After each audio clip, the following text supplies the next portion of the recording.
afternoon, everybody, and welcome to Understanding the New Charter of Aged Care Rights. This is brought to you by OPAN, the Older Persons Advocacy Network, and today we are partnering here with Leading Aged Services Australia. Today we're going to be looking at assisting consumers and providers to understand the Charter of Aged Care Rights, and I guess support providers out there to deepen their engagement and understanding and implementation of the Charter.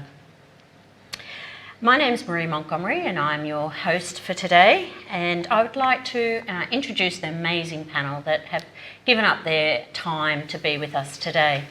So I have Troy Spears, he's the Senior Policy Officer. Yes, Policy Advisor. Policy Advisor. Thank you very much for being with us today, Troy. My pleasure, and I'm glad I can assist. Thank you.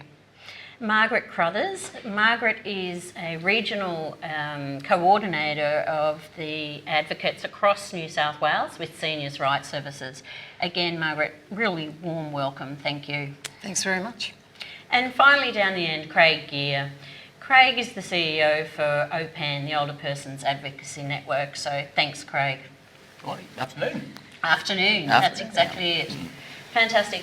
I'd just like to say this is Q&A today as well, so this is live streamed to you. Up in your right-hand corner, you'll find a little button. Please send us your texts. I will get those and we can discuss them as a panel. Fantastic.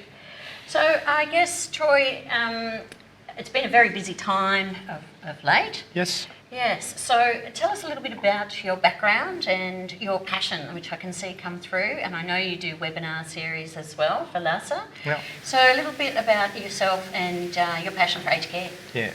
So I've been working with LASA now for about 2.5 years, mainly focusing on home care. This is where the Charter of Aged Care Rights come into the home care space. I've had a lot of engagement with members about that transition. Providers have been working on this for the last 6 months. Lots of questions, seeking clarification, planning how to roll this out with account for other operational demands. So a lot of my work has been involved supporting members with that, seeking clarification from the department. Yep. I used to be a home care operator. Okay. I've been in the shoes that many of the providers out there across the country are filling at the moment, and really looking at the challenges of rolling out what is quite a large-scale implementation response for 900,000 CHSP clients, 100,000 home care package clients, and then we have residential care on top of that. And you're right, it's so important to walk in that and understand from grassroots what's involved. And thank you very much for sharing that knowledge and bringing it up in sort of policy. Fantastic. Marg, tell us a little bit about yourself, and I know that you're really passionate as well about aged care. Yes, I suppose I came into this business with a teaching background, so the two married together fairly easily. As an advocate, you speak for people and or help people to speak for themselves, so that communication aspect was very important. And as I've said earlier, I'm not a nurse, so I couldn't go into aged care in any other way, but advocacy certainly suits the skill set that I do have, and I think it's very important that people have the right to have someone to speak for them. Yeah, no, it's a very important role, which I believe will probably just get bigger and bigger. Yeah. Excellent. And Craig, tell us a little bit about yourself. Sure. So career-wise, I started off in nursing as well, and that was sort of brought me into areas of contact with various different population groups, and I actually felt that some of my skills to help sort of improve the system, having come from a working consultancy background as well, so that really has helped to sort of understand the systems approach and what can we do to try and make the experience of aged care like a really positive and better for people. And that's sort of why we'll talk about why OPAN's involved with this as we go through today. And would you believe it? I used to work with Craig when we were both in the mental health sector. Oh, really? Doing the same kind of thing, improving the system to make it work for consumers. Yeah. Fantastic. Yeah, there's a wide range of skills and backgrounds coming into the sector, which I think is pivotal in providing the answers going forward. Yeah. Yeah, thanks, gentlemen. So today we're going to be looking at who are OPAN and why are they involved in the charter rollout. We're going to be looking at what are rights, and that's, what do they mean to us in our everyday? What is advocacy and advocacy services? And I found recently going across Australia that half the room really had not ever heard of advocacy or advocacy services. So with Marg, you've got a big job there. You need to get that information out there. No time to retire yet. No. Okay, what is the Charter of Aged Care Rights and how the Charter and the Aged Care Quality Standards actually go hand in hand and help each other. Then we look at provider responsibilities, some time frames for the implementation, which we know that it has been since the 1st of July. Then also, very importantly, some consumer responsibilities, and then we're going to just quickly chat about some resources that we have to assist the provider and the consumer and everyone to have that conversation about the Charter of Aged Care Rights. Okay, so Craig, I'm going to go to you first. So who is OPAN and why did they get this gig? Why are they involved in the rollout? So the Older Persons Advocacy Network, for those who don't know us, we are, I suppose, a member organisation of the 9 state and territory organisations that have been doing aged care advocacy for around about 30 years. And in 2017, we came together to try and bring in some, I suppose, greater national consistency across the board on aged care advocacy. But like we're talking about, so that more people would actually know what advocacy was about and about how to access an advocate. So we deliver the National Aged Care Advocacy Program, which is part of the Aged Care Act. And in doing that, one of the things that the program asks us to do is to raise issues around rights so that people can understand them, both the consumers and their families, but also that providers actually understand that older people have rights. And now with this new Charter of Aged Care Rights that's brought the 4 charters together, is really an important role for us. We're always going to maintain our independence because it's really important that older people have someone that speaks for them, is alongside them and brings their voice forward. But working, I suppose, in partnership with organisations like LASA is important to, I suppose, bring that consumer voice loud and proud to the table as well. And that we actually think that the aged care workforce are some of the most important people to bring the Charter to life and actually be the champions of the Charter as well as we are the champions, and our advocates like Mark really champion that Charter out there. Yeah, united together, we will, have a great charter and human and Charter of Aged Care Rights. So yeah, fantastic. Yeah.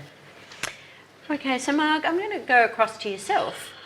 Advocacy. So let's chat about advocacy and what are advocacy services, particularly for seniors' rights here in New South Wales. Yeah, we simply put it, your rights, your voice. And so as an advocate, my role is it's very important to explain the rights to older people, and we go into nursing homes and home care provider services and Commonwealth Home Support Services and speak to staff and recipients about how important it is that the residents understand they do have rights. And then as an advocate, what we do is we listen to people's concerns and basically try and help them sort those concerns out.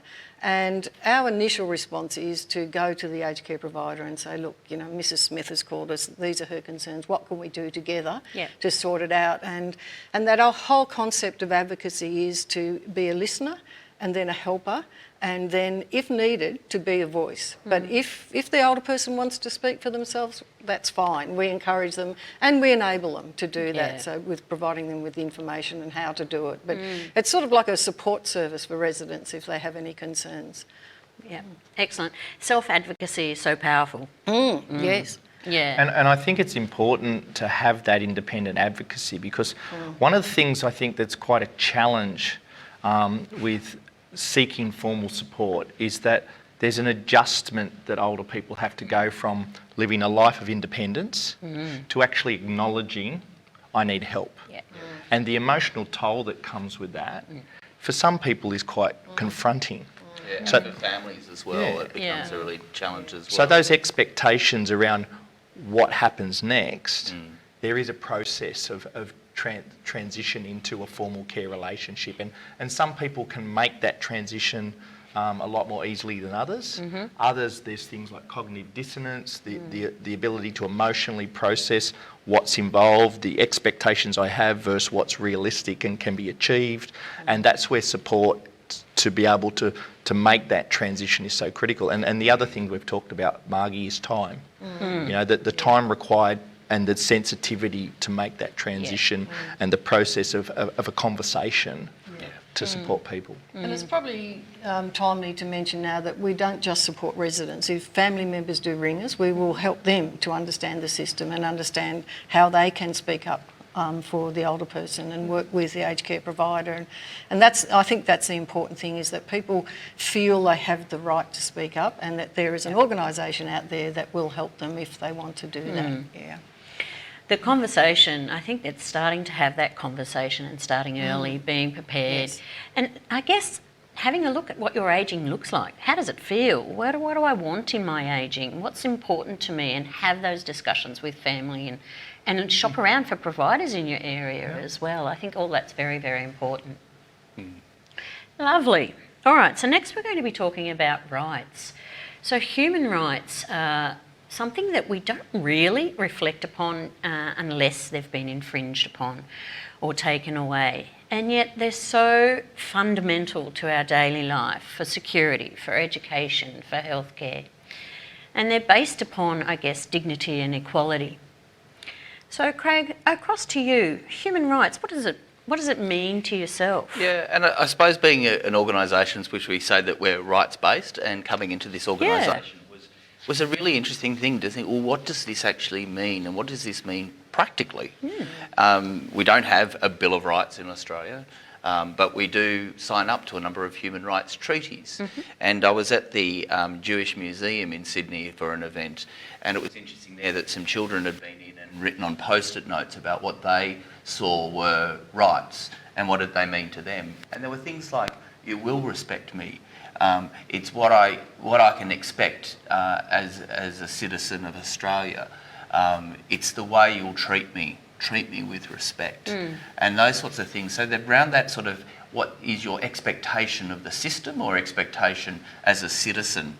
And as you said, Marie, it's only when those, like under the Holocaust, where people's rights were completely infringed upon, that you suddenly go, oh, we really miss these.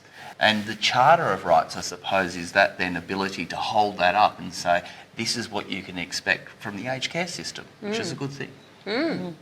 Absolutely. Do either of you have anything to add in regards to human rights? Or Yeah, I think it's important that people understand that just because you're getting old, you don't, you shouldn't expect that your rights diminish. Correct. And I think we're all here to say that today, is that we support your right to have rights, we support your right to have what everyone would expect in society, and we will support you in accessing those rights. And so, yeah, I really want people to believe, and as Craig said, just because you go into a residential care facility or you're receiving services in your own home doesn't mean you're going to lose any rights. You don't have to give anything up, but you know, and that's what our services are here for, is to help you to exercise those rights. And I would say providers, in principle, agree with older people having rights. We don't enter into a care industry to actually infringe upon people's rights. That's not the intention of the aged care workforce. It's not the intention of aged care providers. It is a social care industry. There are also clinical care demands, and people are committed to that. The challenge is the way the system's configured and how it supports the exercising of those rights, and where consumers meet providers, where there's changes occurring, and the rapidness of response people have to account for in terms of delivery of care, the adjustments that people have to make, and not just individuals but systems of care. You know, they're complex dynamics, and the interim report for the Royal Commission says that it's a complex system.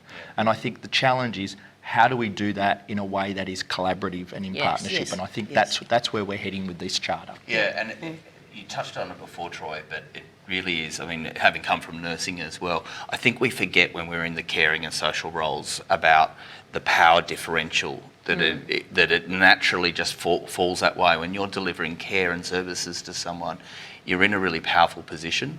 You don't even realise it sometimes. And so that power differential naturally takes away someone's equalness in that relationship. And the Charter of Rights, I suppose, is a bit of a rebalancing of that. But it's not because people are doing it intentionally. It's just, it's a natural thing when you suddenly have to come into a situation where you're reliant on other people now. And it's a reminder, isn't it? The Charter reminds everyone, all of us, the providers and the recipients, that this is what should be happening. And I think sometimes also providers are so concentrating on a duty of care that we can sometimes forget about rights. So we're here today telling people, no, the two go together. There is a care and there are rights, and they should work well together. And that's the new standards are saying that as well, aren't they? So yeah, they go hand in glove. Yes. Yeah. Yep. Wonderful. Thanks, guys. Great conversation. So now let's look at the Charter of Aged Care Rights. And we're going to go to a video shortly, which is an explainer video. It's a very good one, actually. You'll enjoy it. From the 1st of July 2019, the Australian Government is introducing a new and simpler Charter of Aged Care Rights for those you provide services to, regardless of the type of aged care they receive. The people you provide services to still have the same legal rights as all Australians. The Charter of Aged Care Rights add to these and are designed to help put the focus on the consumer, giving them choice and making sure they are treated with respect. This video aims to help you understand their rights and what your obligations are as a provider of aged care services receiving funding. Let's go through all 14 of the new rights of those you provide services for. They have the right to safe and high-quality care and services. They have the right to be treated with dignity and respect. They have the right to have their identity, culture, and diversity valued and supported. They have the right to live without abuse and neglect. They have the right to be informed about their care and services in a way they understand. And they have the right to have access to information about themselves, including information about their rights, care and services. They have the right to have control over and make choices about their care, personal and social life, including where choices involve personal risk. They have the right to have control over and to make decisions about the personal aspects of their daily life, financial affairs, and possessions. They have the right to their independence. They have the right to be listened to and understood.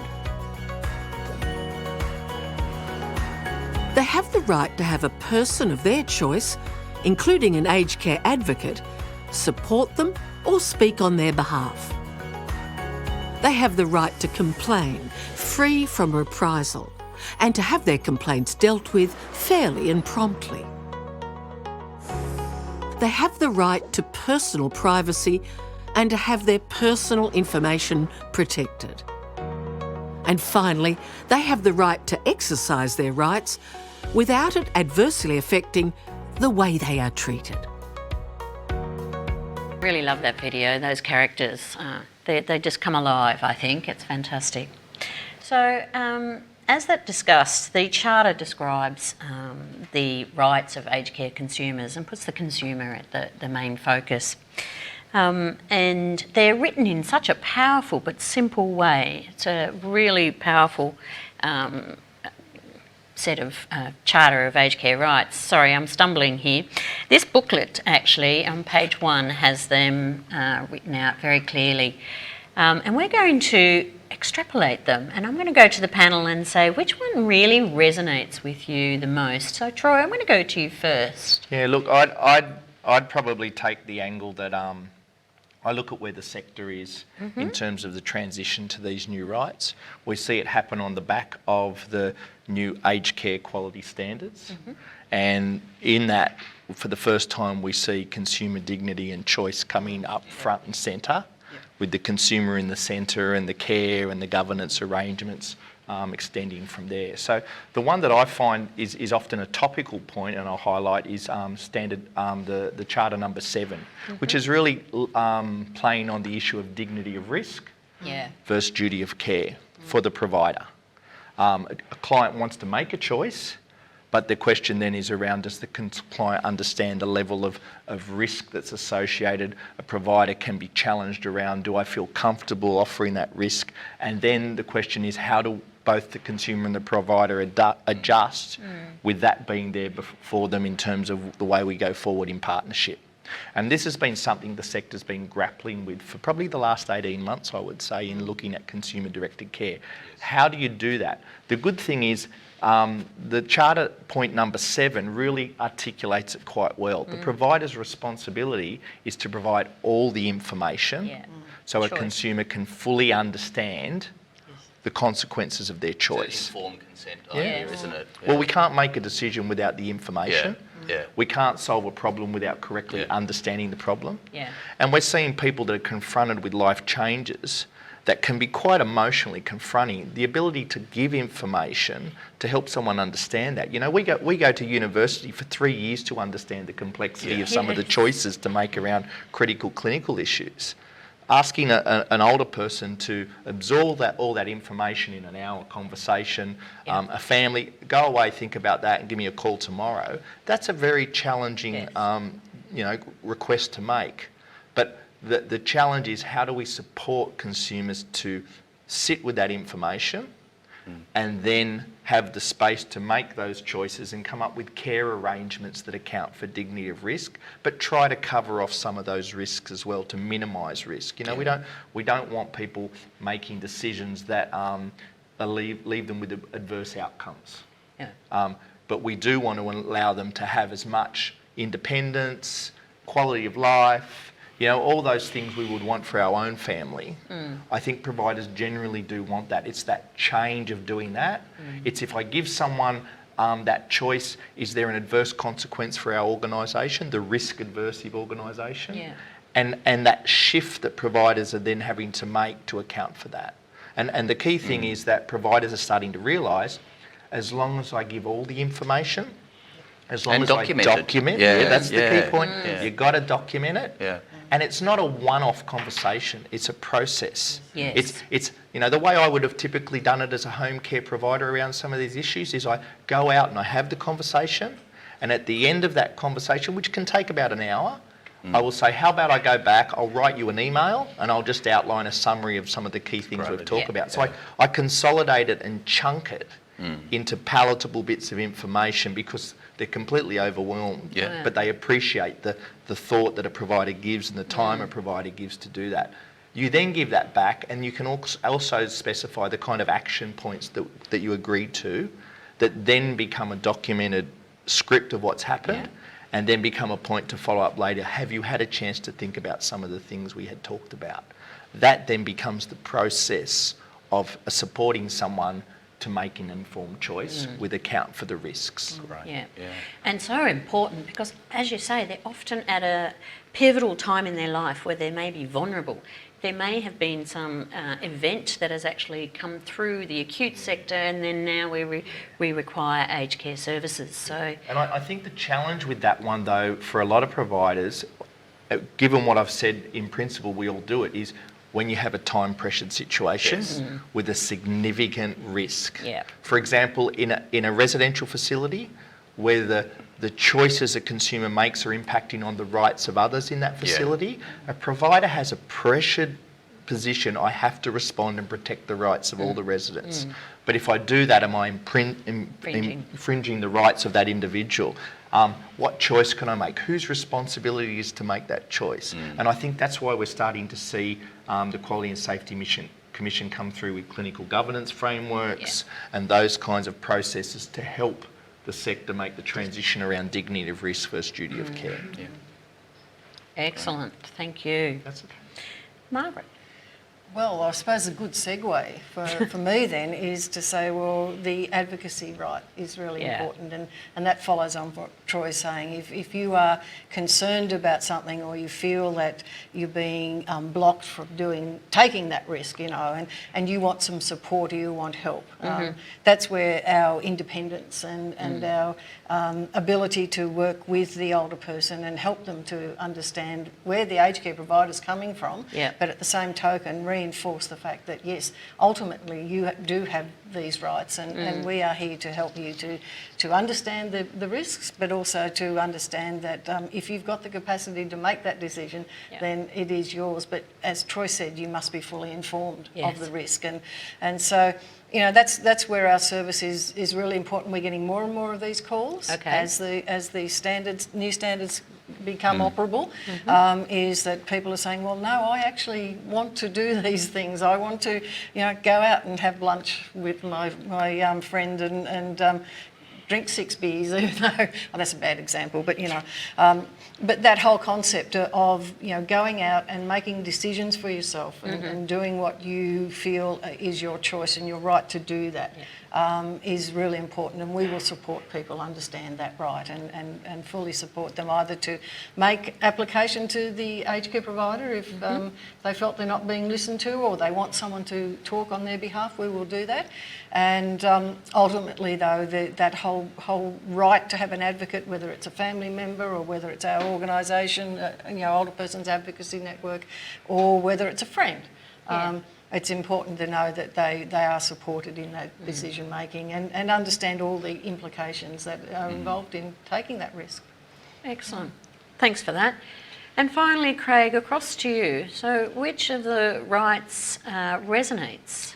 And they change weekly, I think, whichever ones we do on this. We go, oh, it's this one. It's hard to pick one because they all work together so well. Yeah. But for me this week, it is around having your culture and your diversity both valued and supported. And I think you could have easily put in there, respected, but it actually was really important that we say and put a line in the sand, I suppose, with the sector and with each other and between older people who are receiving care as well and families. That it's not just about respecting someone, it's about celebrating, valuing and supporting. And that's where we've got a journey still to move there. But when you've lived your life with a particular cultural lens, that sort of thing, to be expected to check that at the door is not right. If you've come from a different community, LGBTI or Aboriginal community, your rights there are just as important, and that's part of your right to live your culture or live your life as you choose to. And respecting that it's a great cultural mix that we all come to in Australia. So I think that valued and supported is a really important aspect of it. But I'm interested in your one, Marie. Which one are you on today? Sorry, you didn't get it off scot-free on this one. Mine's independence. Yeah. It's so important to me to be independent and to make decisions throughout my life, and it would be extremely difficult for the provider if I was in facility or in care that I didn't have my independence. So it's so important, I think, to people that you're going to be the grumpy feisty. Yeah, the grumpy feisty. Yeah. Excellent. As a provider of aged care services receiving Australian government funding, you're required to help those receiving your services to understand their rights and within the timeframes allocated by the Australian government. Consider the tools available to help you, like those provided in multiple formats and languages by advocates like OPAN, including a video like this one made for aged care consumers. Sharing the rights brings a great opportunity to open up a new dialogue with those you provide services for, including their family, friends and carers. This can help you better understand their needs. The new charter works together with the new aged care quality standards, also starting 1 July 2019 to support quality outcomes for consumers.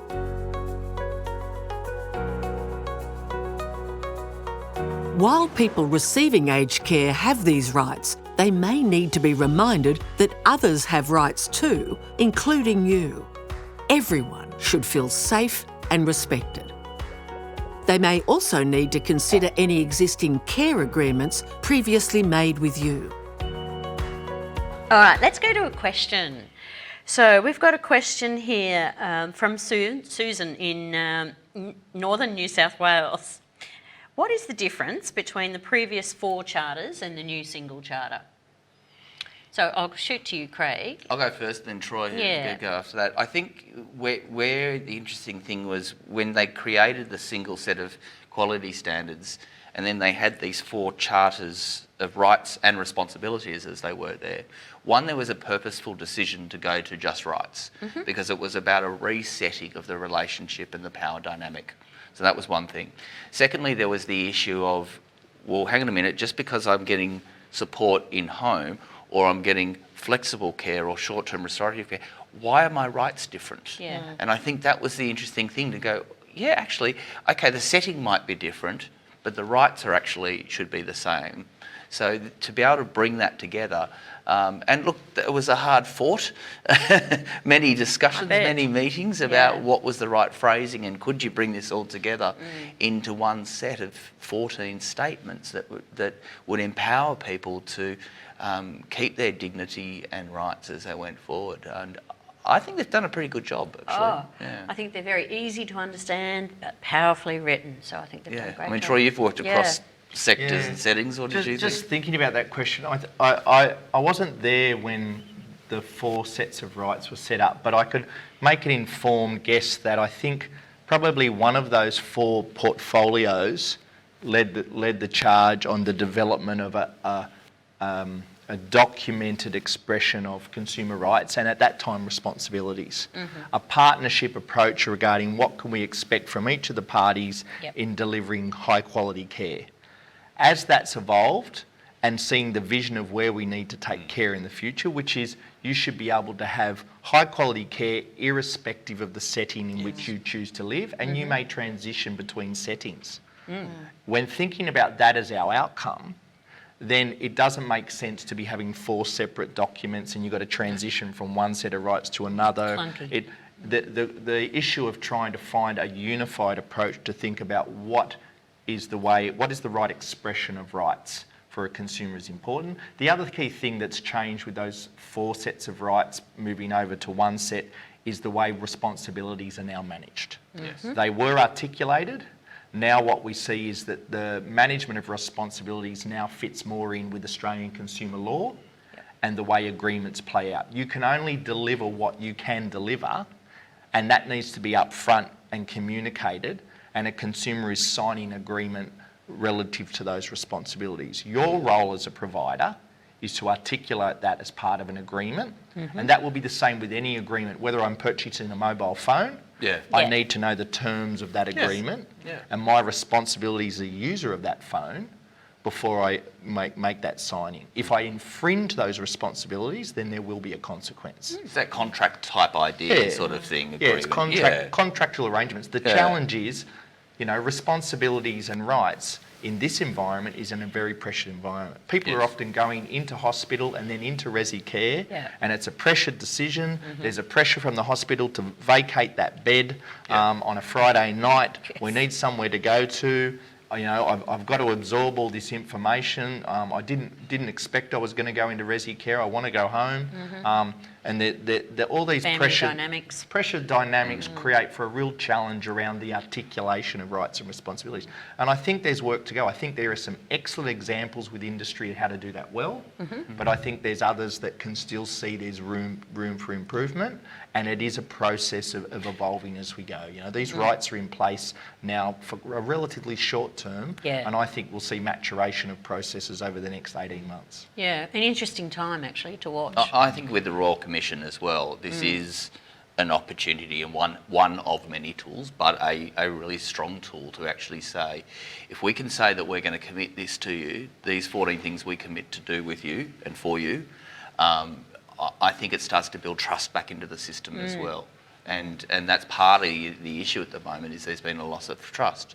And here is, I think, a way providers, by taking the time in the workforce, empowering frontline staff, the cleaner, the person going in doing the CHSP work, to say, oh yeah, I understand that. And I was reading it the other day, and this is one that's really important to me. I wonder what it means to you. That's a conversation you start to have with someone. I think the challenge for providers is trying to support and respect the value of the Charter of Rights, but also accounting for the other challenges they have, which have been very much highlighted in the interim report for the Royal Commission. I think that's a challenging dynamic. And the most important thing for providers is you're not doing this in isolation. You look at your operational environment, you look at how can we do this well, we look at the limits of what we can do, we look at how can we accommodate consumers' preferences and expectations, and what's the limit of our capability within our funding and workforce constraints, with account for regulatory requirements, and we give that considered time to come up with good policy and implementation process. And I think that's where industry's at the moment. Marie, a good thing about the 4 into 1 as well is that the rights follows people through it. I mean, we've got a system now, you start low and move up. So we can say to people, your rights come with you. And that's good. And I found also recently, going across Australia for some of the OPAN community events in regards to the Charter, some of the consumers have actually looked at them and said, well, I can use these as a discussion tool with my provider, you know, and say, look, maybe this area here is, I want to know more information about it, or how does that impact upon our relationship? So I think they're quite powerful. And I would say most consumers and providers are able to use them as a reference point and find a point of agreement. There will always be someone or something where we just can't get to that point of agreement. It's a very difficult and tricky dynamic. There's family systems, there's other factors that challenge it. And I think they're the test cases for the future. We're going to have an ageing population. We're going to have more and more older people. We're moving into a generation where people are more expressing their expectations of what they want than they ever have before. And I think this is the right time to be developing your processes around implementing the rights. Lovely. An amazing discussion here today, very articulate. So in regards to a few questions here, I have Nigel from Melbourne. Do consumers have any responsibilities? Yes, they do, but we're going to be looking at that very shortly. And then finally, one here from Jeremy, who's an aged care manager. Can a provider add to the Charter of Aged Care Rights? Now, this is a frequent question. It is, yes. And Craig, do you want to answer this for Jeremy? Yes, thanks, Jeremy. No, the rights are the rights. The 14 are the 14, and the Charter is the Charter. It's kind of my little mantra. The Charter is the Charter. Now, Troy highlighted some of those things where you might do something else, though. You might want to talk about the expectations in the agreements and those sorts of things, the ways that we're going to work together, rather than responsibilities per se, the ways we work together.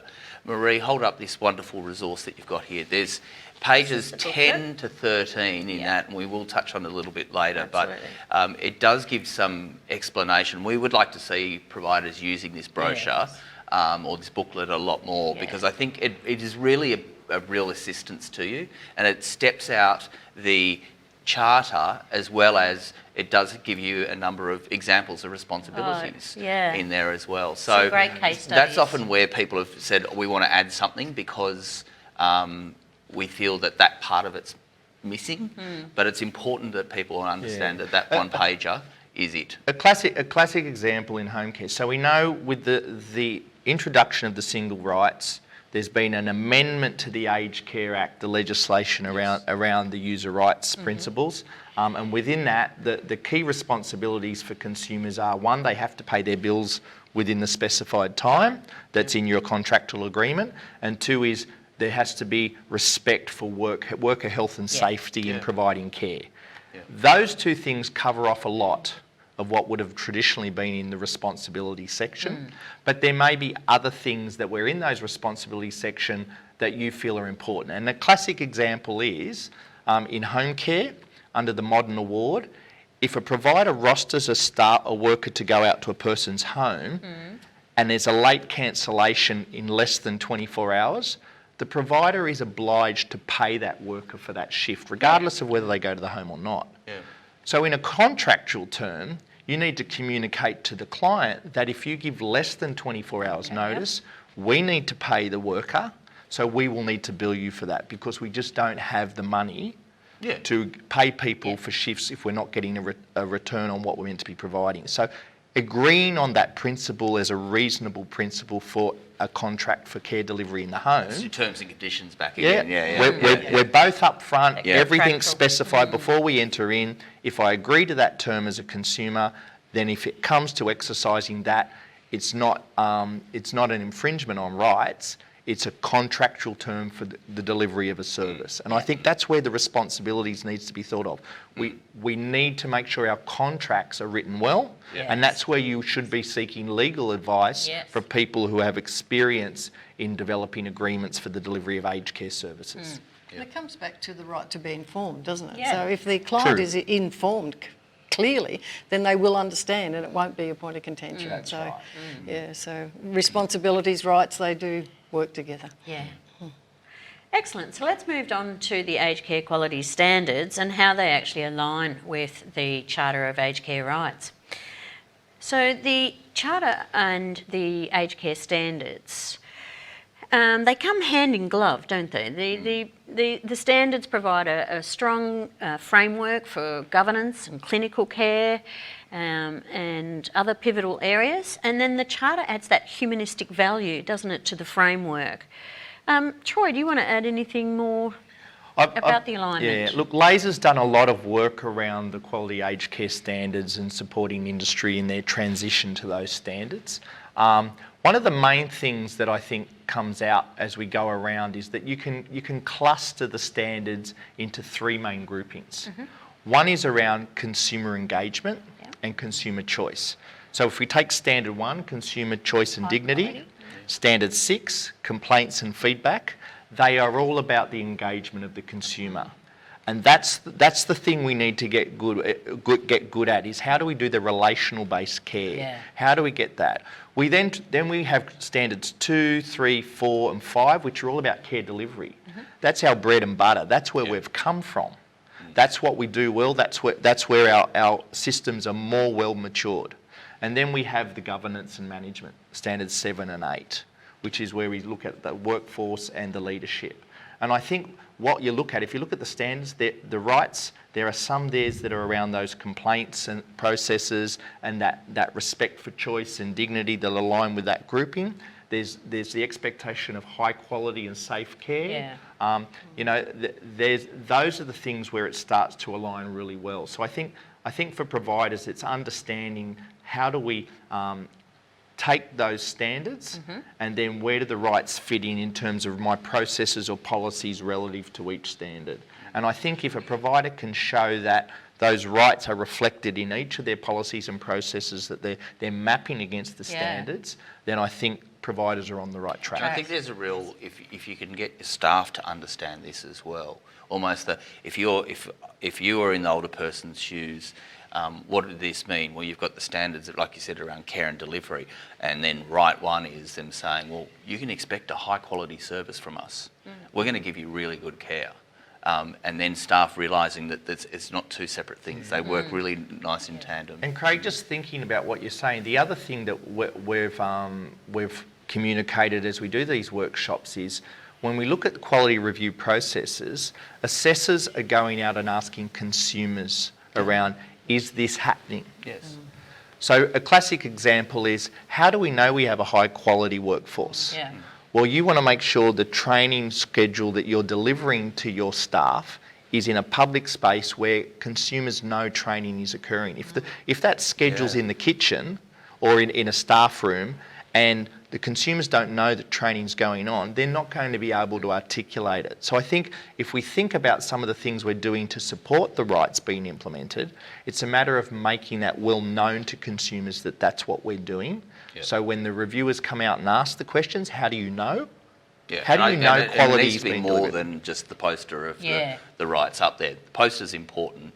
Having OPAN's number up there is important. And we see in residential facilities, you know, organisations are having stakeholder meetings where families of residents are coming in and they're communicating more now around some of the activities they're doing. Right. So families are more well informed so that there's more openness and transparency, which is what the rights is trying to create. Yeah. And to me, that's a key thing. If your people you're caring for understand what's happening and they understand where you're coming from and they understand you're working for them instead of just being people who just come in and out, you know, knock on your door, in and out, you know, they feel happier. Yeah. And happy customers are better customers, aren't they? So, and it's all about, as we said, openness, open disclosure. That's the new thing, and it's all about communication. Yeah. It's so important. Excellent. Good. Well, we best get a move on. So let's look at some provider responsibilities. And one of the biggest ones that we've come across has been in regards to signing the charter. There's been a little bit of confusion out there in regards to who signs, when they sign, and do they have to sign, and what happens if they don't sign.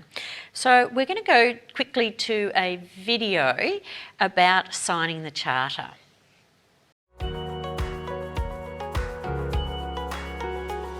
When you give your consumer a copy of the rights, you must have signed it.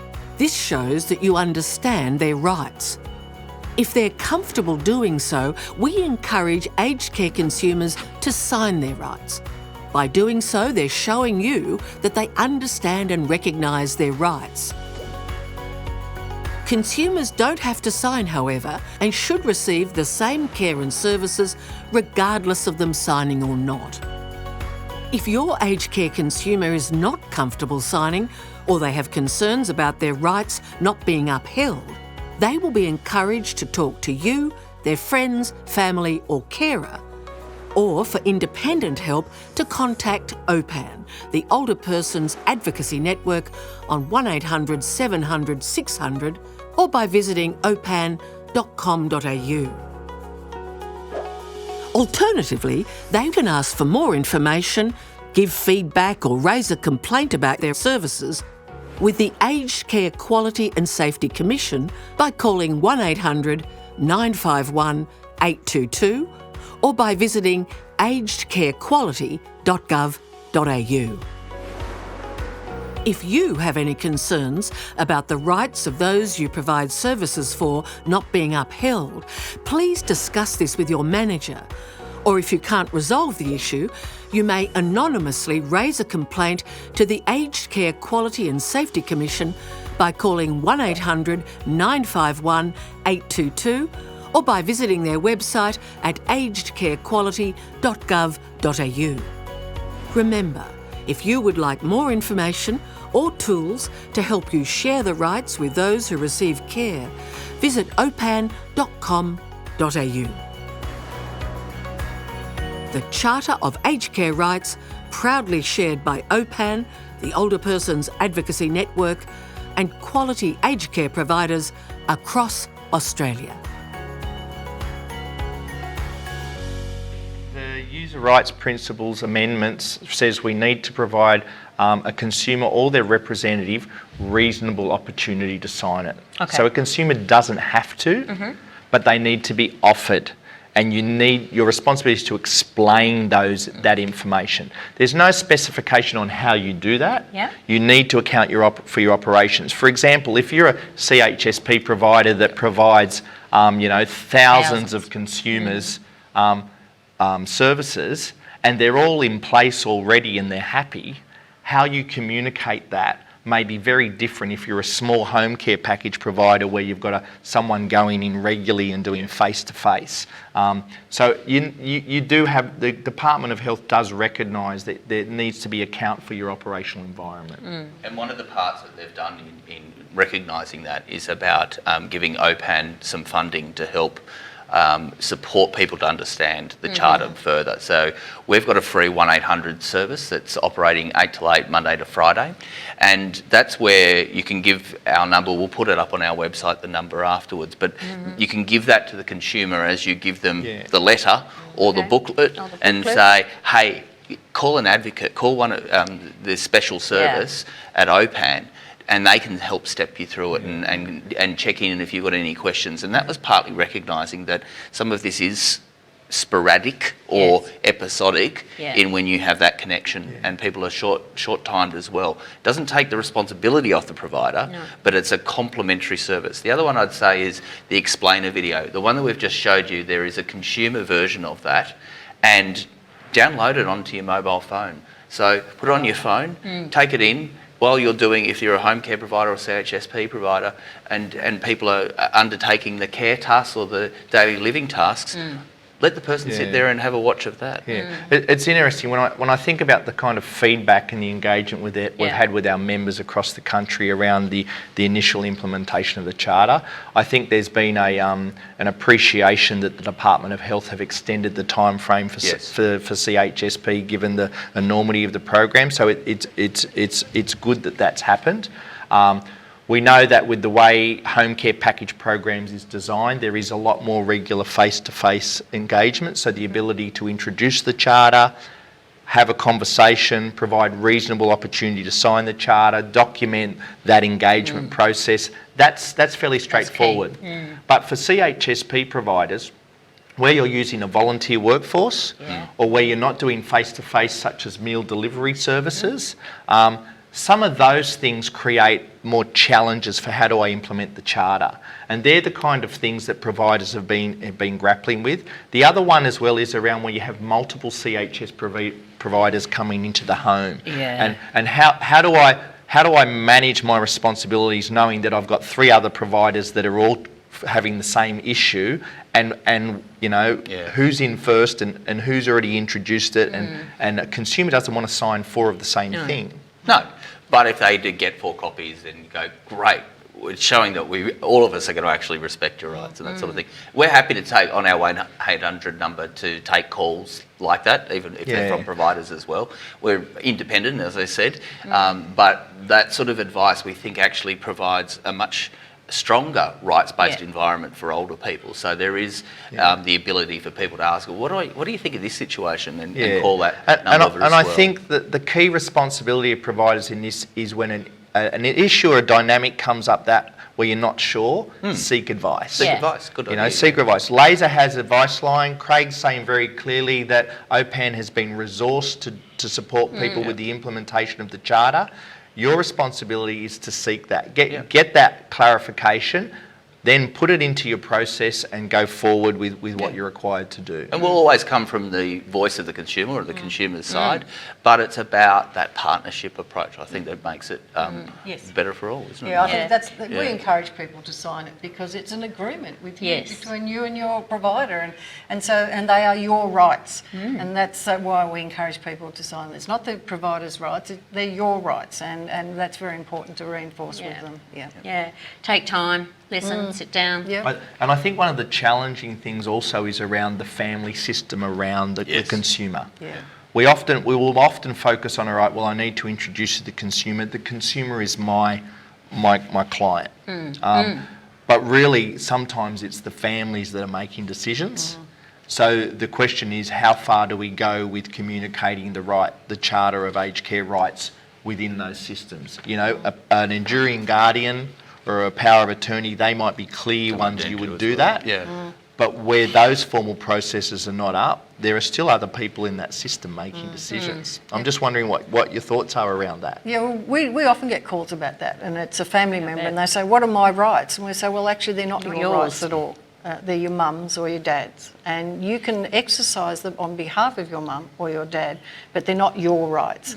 And I think we have to be very clear about that. They are the rights of the older person, the recipient of care. It's a very tricky space, I think. I think this, again, comes back to that initial conversation where we're entering into agreement. We need to be really clear about the purpose. And this is where good agreements, well-written care plans really set out the expectations up front, so there's no miscommunication. Yes. Yeah. Where there's a lack of that documented information is where we start to get ambiguity and different expectations of what what I'm entitled to. Yes. And you also have to be careful that the person who is representing the older person, it's not their wishes, and that can happen, and we've got to deal with that. And you've got to step back and say, well, no, is this in the best interest of the older person, or is it what you want? Yeah. And so we have to be all careful of that, because we are defending the rights of the older person, not of a family member. Yeah. Record keeping. I know Yes, that one we has need come to. up. I was just about to go to that, Yeah. because I believe the department actually has been sent a few signed copies. Yeah. So record keeping. So in regards to providers, I imagine that would be in the client's file. Yes, yes. So I would be advising that any engagement with the consumer or their family members, you're documenting that. Yeah. Right? Your staff need to be educated regarding what your responsibilities are. They're clearly articulated in the booklet. They are also articulated in the user rights amendment principles. You write that into your own procedure, and then your education of staff around that procedure is the fundamentals. As you then implement it, you're documenting what you're doing relative to that procedure. That way, when there's any questions that come up, you've got your records there. It's not about sending it to the Department of Health, for example. It's about putting it in their file, noting the conversation, noting who was there, noting any preferences or issues of concern and how they were resolved, noting any follow-up action that needs to be taken. Those are and then once that action's taken, what was done. That's all about good record keeping. Who, what, where, when, why. Yeah, great. Lovely. Thank you. Now, Les, we better wind up here. We're getting the wind-up call there. So the timeframes for implementing the new Charter of Aged Care Rights. So existing residents are going to be... Anyone that was an existing resident should have received a copy of the Charter and had that explained. 30th September? Yeah, it was 30th September. Then the timeframes for CHSP and home care are a little bit different. So I think we've got till December, is that right? December. For home care packages. So packages, yeah. And then, as Troy was saying, there's a recognition that CHSP may take a little bit longer. So you do need to have sent a letter by December to let people know, and please include OPAN's details in there, and that consumers Was can that come by to us. December or 30th of September? That might have been 30th September as well, sorry. And then we've got till June. So then we've got till 30 June to actually have the conversation and that sort of thing, show the explainer video, those. Yeah. Excellent, good. And the main way of demonstrating that you've done that is consumer feedback. We know the consumer experience reports. If quality assessors were to come in and talk to someone, the question is, have you been provided your Charter of Aged Care Rights?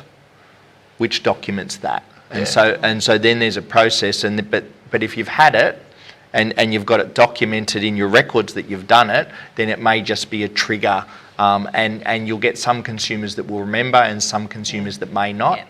But that's the process that quality reviewers may go through if they're looking at has the Charter been implemented. I'd also suggest don't put it down the back of the last page of the agreement, which is where it's kind of sat in the past. Bring it up front. Say to people, you can stick this on your fridge. This is something so you know, particularly in home care. I want to see it on your fridge, that sort of thing, so you know I'm going to respect your rights coming in. And that comes down to the way we present information to consumers. We know too much information in a time-pressured environment with too much choice, it's just overwhelming. It can be paralysing. You've got to chunk it into palatable pieces. So the question is, how do you bring all that content into a process of onboarding clients that allows a gradual phased introduction? I know some providers that develop checklists. You come in, within the month following the initial onboarding and sign agreement, and just review some of those key areas and ask, do you remember this? And you'll run through it again, just as a way, a refresher to ensure they understand what's going on. And it reinforces as well, and it comes back to clear communication, doesn't it? You do that well, people are happy. Yeah, excellent.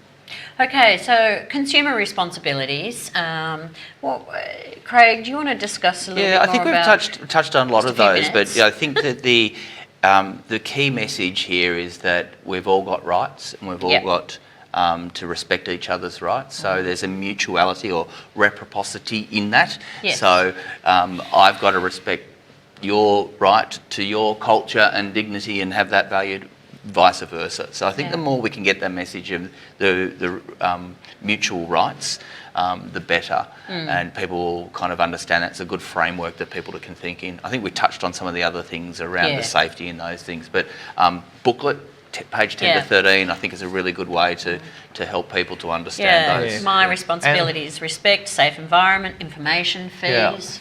And this also starts to tap into the issue of good assessments as well at the beginning of starting someone up. You need providers who have got responsibility for consumers in a group environment, such as a residential care facility or day centres.